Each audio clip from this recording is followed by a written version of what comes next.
He parked in my driveway and waited for my wife like I didn't exist. She walked past me, took his hand, and told me to go back inside. I didn't go back inside. That's when I snapped, and everything changed. My name is Conrad Ellison. I'm 47 years old. I'm a fire marshal for Hargrove County, and I spent 16 years married to a woman who used our son's absence as a calendar for her affair. I didn't know any of that on the night. It all blew up. That Friday in October, I came home from a 12-hour shift smelling like smoke and paperwork. I was hungry. I was tired. The last thing I expected when I pulled into the driveway was to find a black Audi parked halfway across my lawn like it belonged there. I didn't recognize the car. I sat in my truck for a moment, engine idling, trying to place it. Then the front door opened, and Colette walked out. She was wearing a dress I hadn't seen before. Deep burgundy fitted. Her hair was done. Her makeup was perfect, and she moved with an energy I hadn't seen directed at me in years. She didn't notice me right away. She was looking toward the Audi, smiling, already somewhere else in her mind. I stepped out of the truck. She stopped when she saw me. A flicker of something crossed her face. Not guilt, not quite. More like irritation. "Conrad," she said, "you're home early." "It's 6:30, I replied. "Same time I'm always home." The driver's door of the Audi opened, and a man climbed out. Mid-40s, good-looking in a practiced sort of way, dressed like he'd just come from a wine tasting. He stood at the edge of my driveway with his hands in his jacket pockets like he owned the place. He didn't flinch when he saw me, just waited. "Who is that?" I asked, though part of me already knew the answer wasn't going to be something I liked. "His name is Spencer," Colette said, like that answered anything. I walked toward him slowly, not running, not yelling, just walking, the way I do when I'm checking a building I already know is compromised. "You need to leave," I said to him. Quiet, direct. Spencer glanced at Colette. Not at me, at her. Like I was a minor inconvenience he was waiting for her to handle. That told me everything. "Conrad, stop." Colette moved between us, which wasn't what I expected.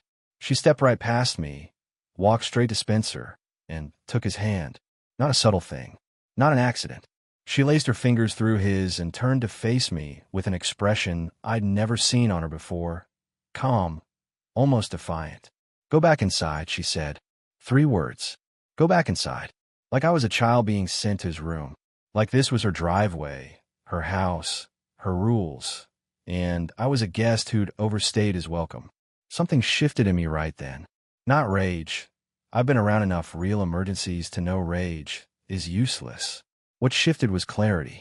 The fog I'd been living in for the past couple of years, the distance, the excuses, the late nights she said were work. It all burned off in about 4 seconds. I didn't go back inside. I looked at Spencer. Then I looked at Colette. Then I pulled out my phone, opened my contacts, and called my attorney, Dale Whitmore, right there in the driveway while she watched. It rang twice. "Dale," I said when he picked up. "It's Conrad. I need to meet with you first thing Monday. It's time." Colette's expression changed then. The defiance slipped just a little. I ended the call, walked past both of them, and went into my house. I locked the door behind me. Then I sat down at the kitchen table, opened my laptop, and started pulling up our joint bank accounts. Because I was a fire marshal, and my job was finding what was about to go wrong before it became a disaster. I was done being late to the scene. I didn't sleep that night. Not really. I sat at the kitchen table until past midnight with my laptop open and a legal pad beside me, going through every joint account we had, checking, savings, the home equity line. I'm not a financial investigator, but I'm methodical. It's what makes me good at my job. You document everything, you follow the evidence, and you don't let what you want to be true get in the way of what actually is. What actually was turned out to be ugly. Over the past 14 months, Colette had been making regular transfers out of our joint savings, amounts between $600 and $1,400, always spaced 3 to 4 weeks apart. Never round numbers, which was smart. Round numbers catch the eye. These were the kind of figures that looked like grocery runs or car maintenance or any 100 things a wife might spend money on without her husband questioning it. The total, when I added it up twice to make sure, came to just over $19,000. I stared at that number for a long time. She hadn't gone anywhere with it, at least not anywhere I could see. No big purchases showed up.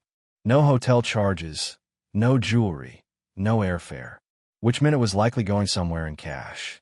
or somewhere with a name I wouldn't recognize. I wrote down every transaction date, every amount, and set it aside. Then I opened a new browser tab and found Dale Whitmore's after-hours voicemail. I left him a message laying out the basics, separation, financials, custody, and asked him to call me first thing Monday. Then I did the thing I've been putting off. I called Ridgemont Academy. It was late, so I left a message for the school administrator, a man named Paul Greer I'd spoken with maybe 3 times total since Caden enrolled. I asked him to call me back. I said it was about my son's weekend schedule. He called the next morning at 8:15. The conversation started politely enough. Paul Greer was a careful man, the kind who chooses his words like he's diffusing something. But when I asked him directly how often Caden had been picked up on weekends over the past school year, the pause before he answered lasted just a beat too long. "Mr. Ellison," he said carefully, "Caden is a wonderful student. He's adjusted well." "That's not what I asked," I told him. Another pause. Then, quietly, "Your son has remained on campus most weekends this year. There were several occasions when he requested to go home, and we reached out to Mrs. Ellison. She indicated there were family circumstances that made pickup difficult." I kept my voice steady. "How many weekends?" "Since September. I'd estimate 11 or 12. 11 or 12 weekends. My 14-year-old boy had sat in a dormitory room while his mother told the school she was too busy to get him, and I hadn't known because I assumed she was handling it. I assumed she was his mother." I thanked Paul Greer, hung up, and sat quietly in my truck in the driveway for about 10 minutes. Then I drove to Ridgemont. Not to pull Caden out. Not yet. Not without a plan. But because I needed to see my son. I signed in at the front office, and they sent someone to get him from his Saturday study hall. I waited in a small meeting room with a round table and 4 chairs and a window that looked out onto a soccer field. Caden walked in and stopped when he saw me. He was taller than I remembered. Kids do that when you're not watching closely enough. He'd gotten a haircut I didn't recognize. He looked older than 14, and that hit me somewhere I wasn't prepared for. "Dad." He looked confused, then something else moved across his face. Relief, maybe. The kind of kid tries to hide because he doesn't want to seem like he needs it. "What are you doing here?" "Came to see you," I said. "Sit down." He sat. I didn't launch into anything heavy. He was a kid, and whatever was happening between me and Colette wasn't his to carry. We talked for almost an hour. About school, about his friends in the dorm, about a history project he was working on. Normal things. But then, near the end, he went quiet for a moment. He was looking at the table. Then he said, without looking up, "Mom hasn't come in a while." "I know," I said. I kept thinking maybe she was just busy. He shrugged, the way teenagers do when they're trying to act like something doesn't matter when it clearly does. I didn't want to call and make a big deal out of it. I reached across the table and put my hand on his shoulder. "That's not on you," I told him. "None of it." He nodded. Didn't say anything else about it. When I left, I sat in my truck in the school parking lot and pulled up Colette's iPad. She'd linked it to our shared family account years ago, back when we still did things like that. I'd never looked at her messages. Hadn't felt the need to. I felt the need now. It took me about 4 minutes to find what I was looking for. A thread with a contact saved simply as SR. Spencer Rowe, I assumed. The messages went back nearly 2 years. Most of it I skimmed past. But near the beginning of the thread, one exchange stopped me cold. Her message, dated the same week she'd first brought up Ridgemont Academy. "Once he's settled in, we'll finally have real time together. Not just stolen hours." His reply, "Can't wait." I read it twice. Then I photographed every page of that thread, closed the app, and set the iPad face down on the passenger seat. She hadn't put Caden in that school for his future. She'd put him there for her convenience. I drove home slowly, thinking about what came next. Not what I felt. I'd have time to feel things later. Right now, I needed to think. I needed to be the guy who reads the scene before the scene reads him. Monday morning, I was sitting in Dale Whitmore's office when it opened at 8. Dale Whitmore had been practicing family law in Hardrow County for 31 years. He was the kind of attorney who didn't waste your time with sympathy. He listened, he organized, and he told you exactly where you stood. I'd referred 2 colleagues to him over the years when their marriages fell apart. I never thought I'd be sitting across from him myself. I laid everything out in order. The driveway confrontation, the bank records, the school administrator's account of Caden's missed weekends. The messages I'd photographed on Colette's iPad. Dale took notes without interrupting, which was one of the things I appreciated about him. When I finished, he set down his pen and folded his hands on the desk. The financial transfers are significant, he said. 14 months, consistent pattern, no corresponding expenses. That's going to be relevant in the asset division discussion. The school records are potentially even more valuable for custody. That's where I want to focus, I told him. Caden stays with me. Dale nodded slowly. We'll need the school's documentation. I'll request it formally this week. In the meantime, don't move out of the house, don't make any large financial moves, and don't confront her about the iPad. Let her believe you don't have it. I told him I understood. Then I drove directly from his office to Ridgemont Academy. I hadn't called ahead this time. I pulled into the visitor lot, walked into the front office, signed the log, and asked them to pull Caden from his morning class. Paul Greer himself came out to meet me in the hallway. I got the impression Doris had already briefed him on my call from the weekend. Mr. Ellison, he said, extending his hand. I expected you might come in. I appreciate your honesty on the phone, I told him. I'd like to take my son home for a few days, if that's permitted. Of course. He can take his coursework with him. His teachers can email assignments. They brought Caden down 10 minutes later. He had his backpack half-packed, and a look on his face that was equal parts puzzled and hopeful. The look of a kid who didn't want to get excited about something in case it didn't pan out. You taking me home? He asked. Yeah, I said. Come on. We didn't talk much on the drive. I had the radio on low, one of those classic rock stations that plays the same 40 songs in rotation, and Caden stared out the passenger window at the trees going by. About 40 minutes in, he said, without turning his head, Dad, I need to tell you something. Go ahead. He was quiet for another few seconds. Then, last spring, when you were on that job in Millbrook for 3 weeks, Mom had someone at the house. A few times. I saw his car. She told me he was a contractor. Something about the back deck. I kept my eyes on the road. Did you believe her? A beat. No. Why didn't you say anything? You turned to look at me then. Because I thought if I told you, you'd fight. And then one of you would leave. And then I'd. He stopped. Look back out the window. I didn't want to be the reason. I pulled off onto the shoulder. Just stopped the truck. Engine running. Hazards off. On the side of a Tulane County road with trees on both sides. I turned to face him. Caden, look at me. He did. None of this is your fault. Not one single piece of it. You hear me? He nodded. His jaw was tight the way teenage boys hold it when they're trying not to show something.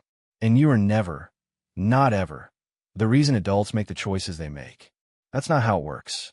He nodded again, slower this time. Then he said, quietly, Dad, did she love us?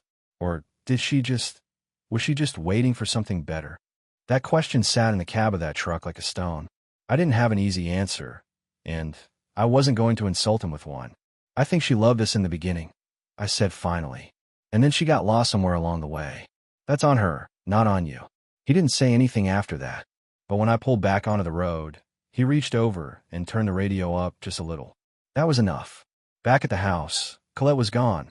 Her car wasn't in the driveway, which was fine by me. I got Caden settled in his room, ordered pizza for dinner, and spent the evening watching old action movies with my son on the couch. Normal things. Things I should have had more of. After he went to bed, I sat at the kitchen table and called Kurt Dorsey. Kurt had been my closest friend since we were both rookies at the county fire department, back when neither of us knew what we were doing. He'd retired 2 years ago, bad knee, moved out to a place on Kellerman Lake. He answered on the third ring, and I could hear the television in the background. You sound like something's on fire, he said. In a manner of speaking, I told him. I gave him the short version. He listened without interrupting, which wasn't typical for Kurt. He was usually a talker. When I finished, he said, Conrad, I'm going to say something, and I need you to hear it straight. Go ahead. I saw Spencer Rowe at the 4th of July thing at the Hendersons last summer. He and Colette were talking, long enough that I noticed. I didn't say anything because I didn't want to be wrong. I should have said something. I stared at the ceiling. Yeah, you should have. I know. A pause. What do you need from me? Right now? Nothing. But I may need a character witness down the road. Done, he said. No hesitation. Whatever you need. I thanked him and hung up. Then I checked on Caden one more time. He was asleep, one arm hanging off the side of the bed the way he'd always slept since he was small. I stood in the doorway for a moment. He'd carried that secret for the better part of a year, all by himself, trying to protect the family. 14 years old. I closed his door quietly and went back to work. 2 days after Caden came home, Colette returned. She came through the front door on a Tuesday evening with 2 grocery bags and an expression designed to project normalcy, like the scene in the driveway hadn't happened, like everything was simply paused and waiting for her to resume it. She stopped when she saw Caden at the kitchen table doing homework, and something shifted behind her eyes. "You're home," she said to him. "Dad picked me up," Caden replied, not looking up from his work. She looked at me. I was standing at the counter with a cup of coffee, watching her process it. "We should talk," she said. "We should," I agreed. "Caden, go finish that in your room for a bit, would you?" He gathered his books without argument and disappeared down the hallway. Colette set the grocery bags on the counter and turned to face me. She had her composure arranged carefully. I'd seen her do this in arguments before, building the wall before the first word was fired. "I want to explain," she started. "I'm going to stop you there," I said calmly.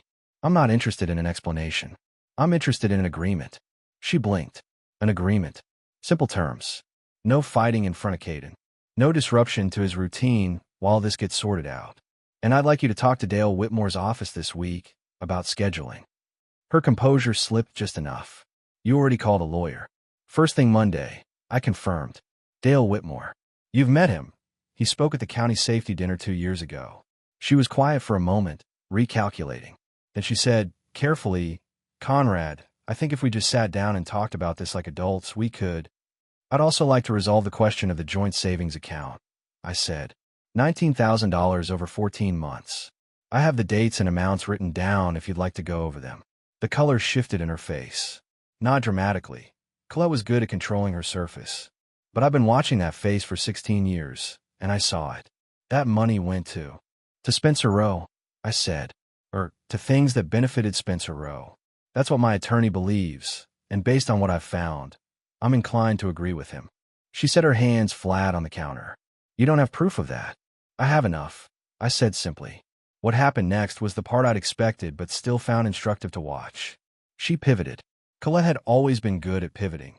When one angle didn't work, she found another without breaking stride. "I want to talk about Caden," she said, shifting her tone toward something softer. "I know I haven't been. I know the school situation wasn't ideal. But I think we can work something out that's best for him."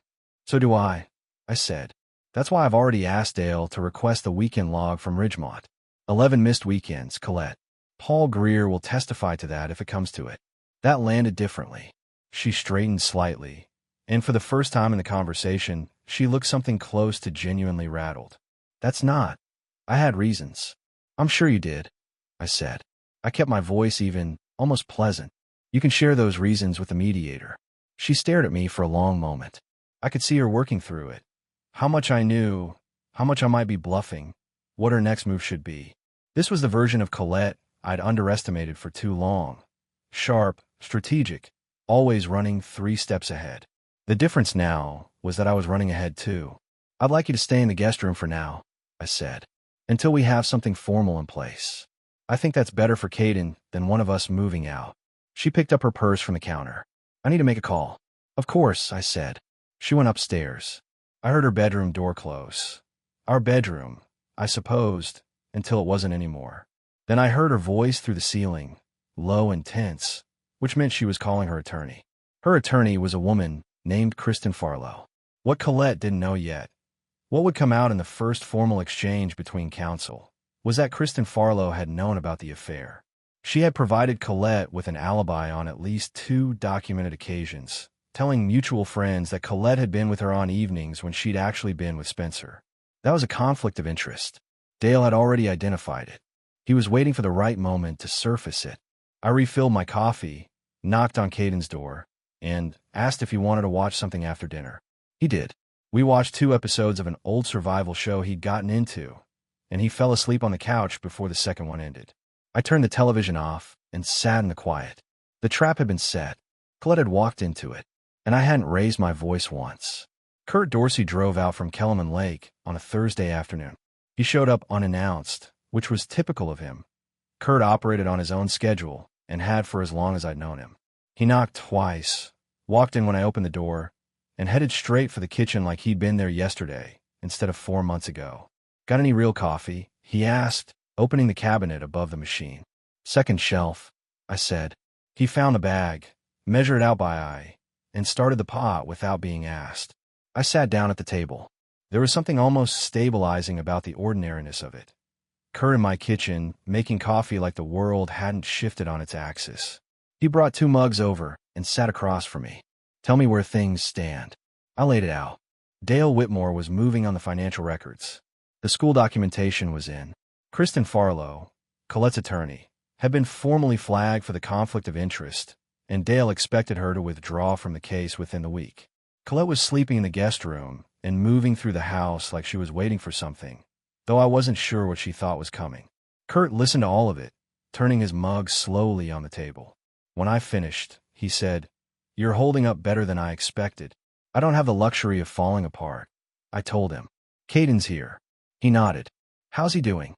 "Better than he should be," I said. "He's a tough kid, tougher than I gave him credit for." Kurt was quiet for a moment. Then he said the thing I could tell he'd been holding since we'd spoken on the phone. "Conrad, you asked me why I didn't tell you about Roe at the Henderson party. I've been thinking about that. And I've been telling myself I didn't say anything because I wasn't sure. But that's not the whole truth." He set his mug down. "The whole truth is that I figured you were happy, that things were good, and I didn't want to be the one to blow that up based on a hunch. That was selfish of me. It was easier for me to stay quiet." I looked at him across the table. Kurt wasn't a man who admitted things easily. He'd spent 30 years in the fire service, which doesn't exactly cultivate emotional flexibility. This cost him something. "I hear you," I said, "and I'm not going to pretend I'm not angry about it. But you're here now. That counts for something." He let out a long breath. "What do you need from me?" "I may need you to speak to what you've seen in this house. As a friend, as someone who's known us both. Dale thinks character context could matter for the custody argument." "Done," Kurt said. "You don't even have to ask." We drank the coffee. He stayed 2 hours, and we talked about other things for most of it. His late property, a wildfire situation out west he'd been following on the news, Caden's interest in engineering that had come up at dinner the night before. Normal conversation.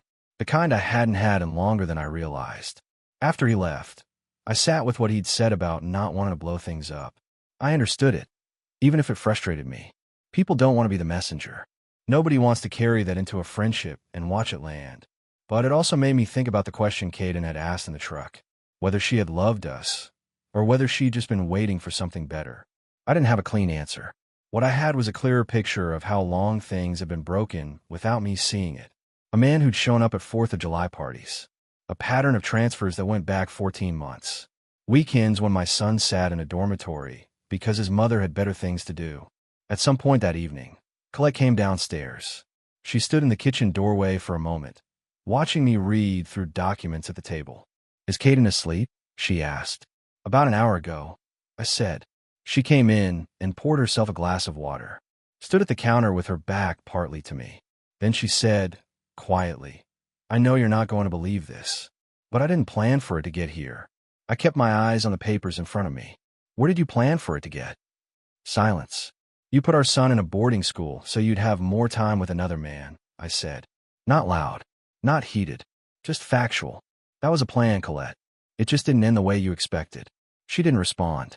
She finished her water, set the glass in the sink, and went back upstairs. I sat there another hour, going through documents, waiting for nothing in particular. The house was quiet. Caden was asleep down the hall. I thought about what I told Kurt, that I didn't have the luxury of falling apart. That was true, but it was also true that somewhere under the discipline and the documentation and the legal strategy, there was a man who had loved his wife for 16 years and was only now understanding that the person he'd loved had been gone for a long time without telling him. I let that sit for exactly 60 seconds. Then I turned the page and kept working. The first custody hearing was scheduled for a Tuesday in November, 6 weeks after Dale Whitmore had filed the initial petition. The courtroom was small and functional, the kind of room designed to handle the wreckage of families without any decoration to soften it. Judge Patricia Odom presided, and from the moment she walked in, it was clear she was not interested in drama. Colette arrived with her new attorney, a man named Gary Flemish who'd taken the case after Kristen Farlow withdrew. Flemish was younger than Dale, polished, with an expensive suit and the slightly impatient energy of someone who expected to win. He opened by establishing Colette as the primary caregiver during Caden's early years. Accurate, as far as it went. She had been present, engaged, involved. Dale let him finish. Then he put Paul Greer on the stand. The Ridgemont Academy administrator was calm and precise. He brought printed records, the school's official weekend log, time-stamped entries for every request, and cancellation going back to the beginning of the school year. He confirmed that Caden had been left on campus 11 of 14 available weekends since September. He confirmed that on multiple occasions, Caden had asked whether his mother had called. He confirmed that Mrs. Ellison's responses to school outreach had cited unspecified family circumstances. Flemish cross-examined efficiently, trying to establish that the missed weekends were isolated and not indicative of a pattern. Paul Greer answered each question the same way, by referring to the printed record. Numbers don't editorialize. Then Dale called me. I've been in enough official proceedings in my career, fire investigations, liability hearings, code enforcement cases, to know how to sit in a witness chair. You answer what's asked. You don't volunteer. You stay level. Dale walked me through the sequence of events.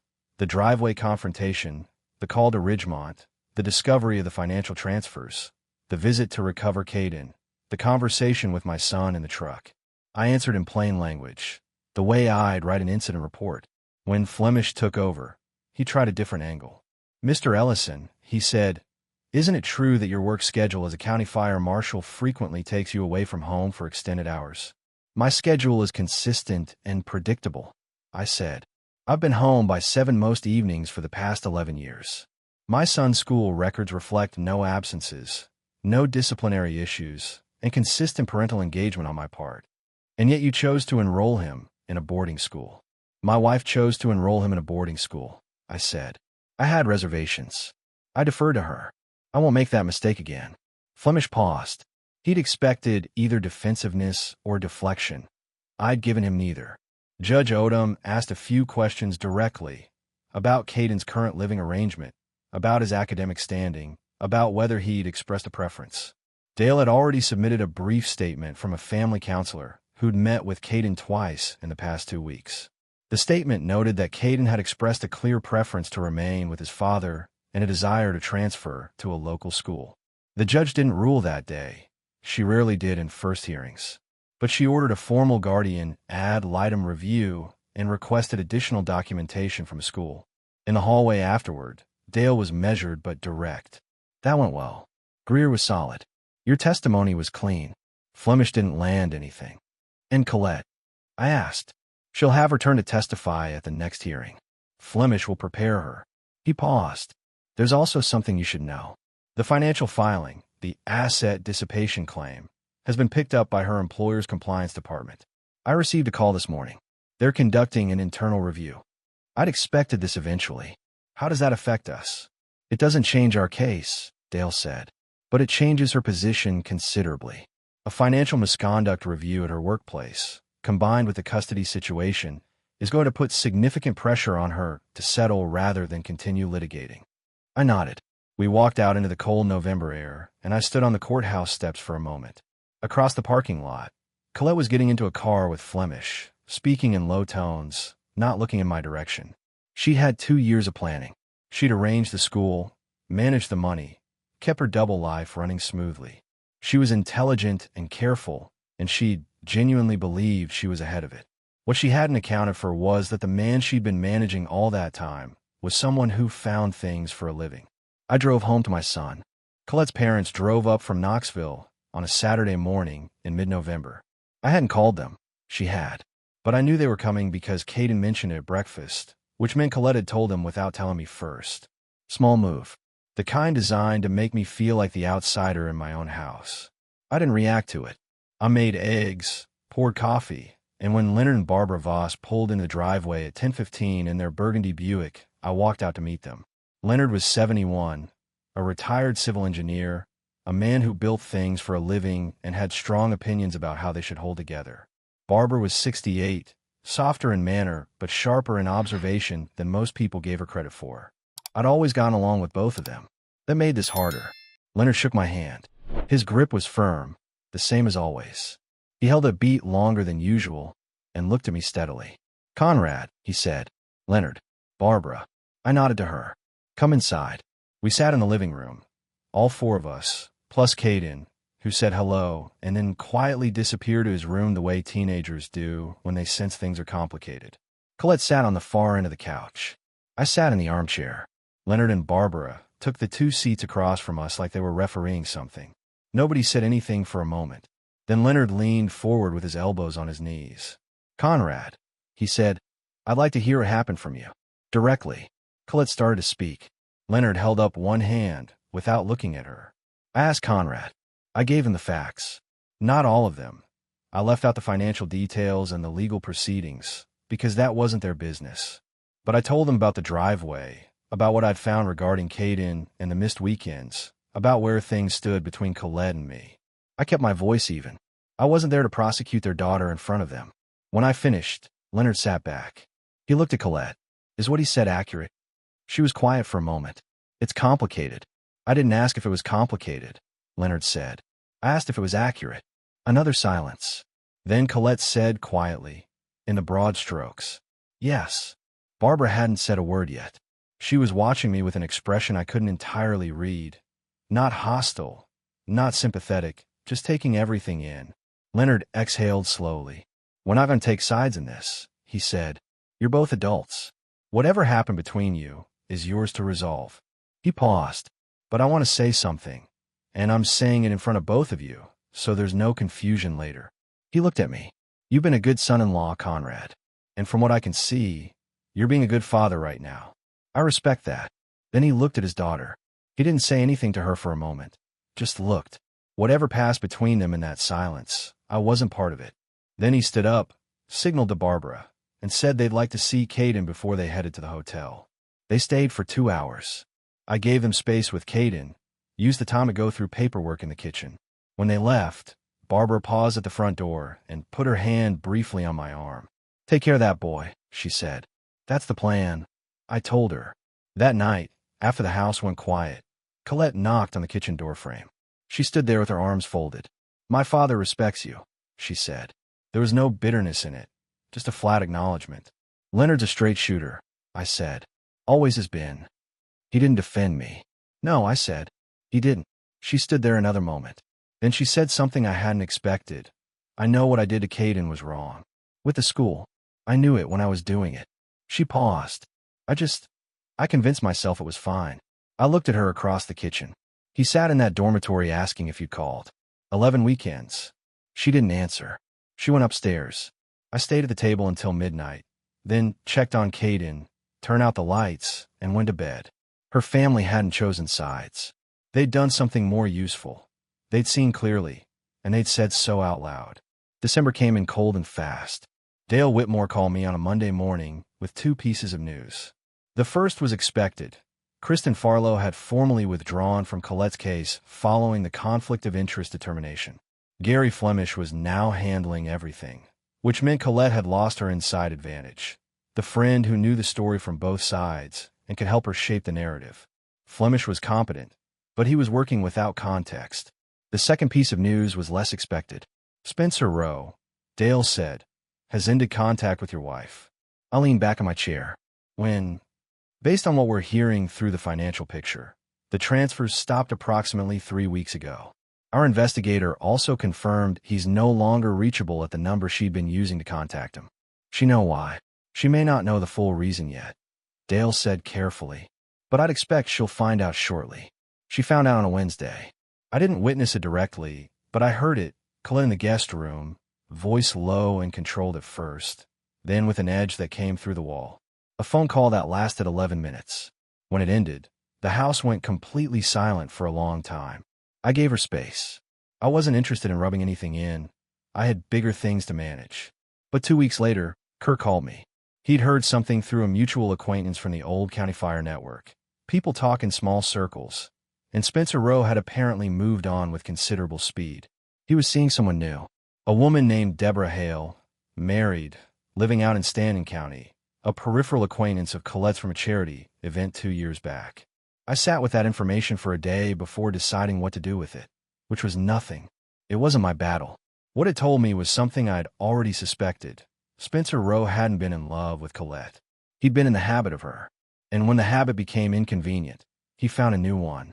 Colette found out about Deborah Hale on her own, through the same social channels that carry everything eventually. I was in the garage changing the oil on my truck when she appeared in the doorway. She stood there for a moment without speaking. "Did you know?" she asked finally. "About the new woman?" I glanced up. "I heard something. About 2 weeks ago. And you didn't tell me." "Colette," I said carefully, "you haven't been my responsibility for a while now." She absorbed that. "She's someone I know." "I know," I said. She stood there another moment. I expected anger. At him, at me, at the situation. What came instead was something quieter and harder to watch. Not grief exactly. More like the specific humiliation of realizing you dismantled something real for something that was never going to hold. "He wasn't worth it," she said. Not to me, more to herself.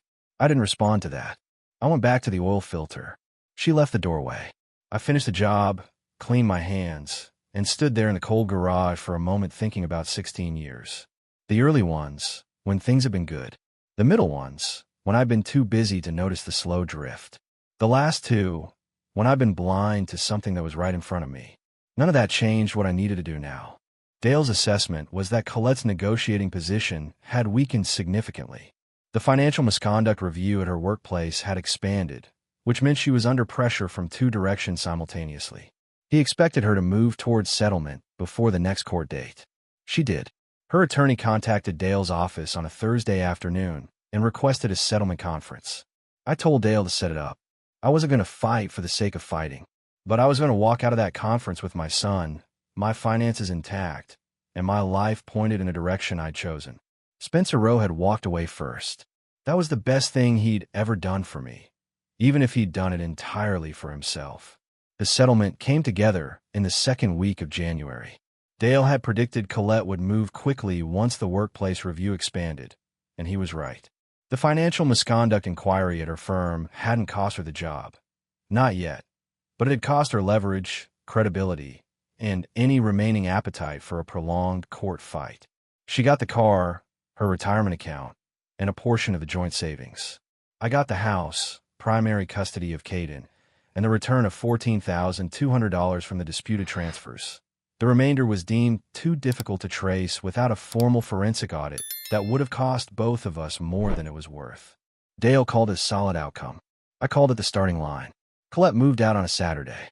She had help, 2 women I didn't recognize, and a rental truck.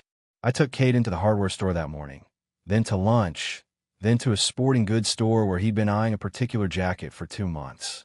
We came home in the early afternoon to a house that felt different, lighter somehow, like a pressure system had finally moved through.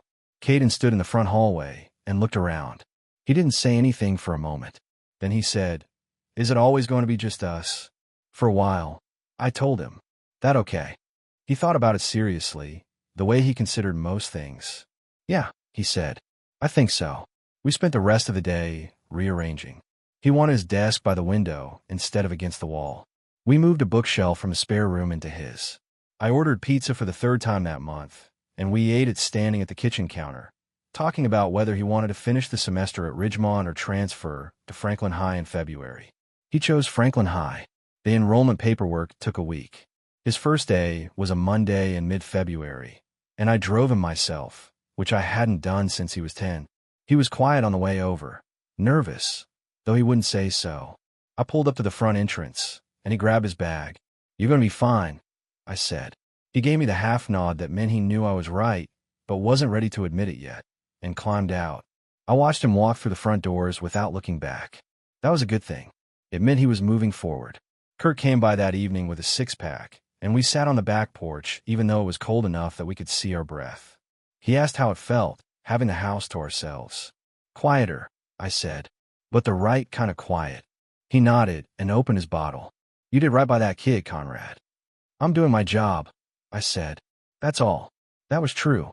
And for the first time in a long time, the job felt manageable. 8 months after Colette moved out, I got a call from a number I didn't recognize. It turned out to be a woman named Janet Reeves, a fire safety coordinator with the state insurance board. She found my name through a professional referral and wanted to discuss a consulting arrangement, reviewing commercial properties across the county for a quarterly rate that was considerably better than my county salary. I said I'd think about it. I thought about it for 2 days and then said yes. It wasn't a dramatic change, but it was mine, something I'd built without anyone else's input or interference, from a referral that came because I was good at what I did. Caden was thriving at Franklin High by spring. He joined the engineering club, made 2 friends I'd actually met, and started talking about college with a specificity that told me he was thinking seriously about his future for the first time. His grades had gone up.